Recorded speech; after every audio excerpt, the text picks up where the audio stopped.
ငါတို့ဒီရွှေတွေအားလုံးကိုစခန်းထဲရောက်အောင်တွန်းရမယ်ဒါပေမဲ့အားလုံးကတခါတည်းတည်ဖို့အရန်ကြီးနေတော့ဒီရွှေရိုင်းတုံးအသေးလေးတွေကိုအရင်တွန်းရအောင်ပြီးရင်တော့ဒီရွှေရိုင်းတွေကိုဆက်ထဲထည့်ပြီးရွှေတင်ကားပြားတွေအဖြစ်ပြောင်းလဲလိုက်မယ်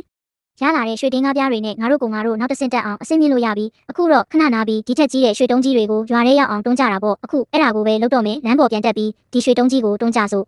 အခုဆိုငါတို့ရွှေတင်ကားတွေအများကြီးရနေပြီဒါပေမဲ့ပြဿနာကအပေါ်ကနေကြာလာမဲ့ရွှေရိုင်းတွေအကုန်ပြတ်သွားတာပဲရွှေရိုင်းတွေထက်ရဖို့ဆိုရင်နောက်ထပ်နေမြေတစ်တစ်ခုကိုထပ်ဖွင့်ရမယ်ငါတို့စီမှာအဲ့ဒါအတွက်လိုအပ်တဲ့ရွှေတွေအလုံးလောက်ရှိရထင်တယ်ဒါကြောင့်အပေါ်တက်ပြီးနေမြေတစ်သွားဖွင့်လိုက်အောင်မယ်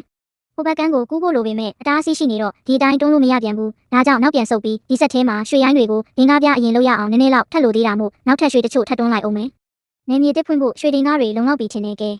ဂိတ်တကားစီသွားကြစို့ဒါတွေကရွှေရိုင်းတွေလားဟုတ်တယ်ဆိုရင်တော့ဒါတွေကိုဆက်စီပြန်တွန်းသွားပြီးဒင်ကားလုပ်ရင်ပတ်စံများကြီးရမှာပဲ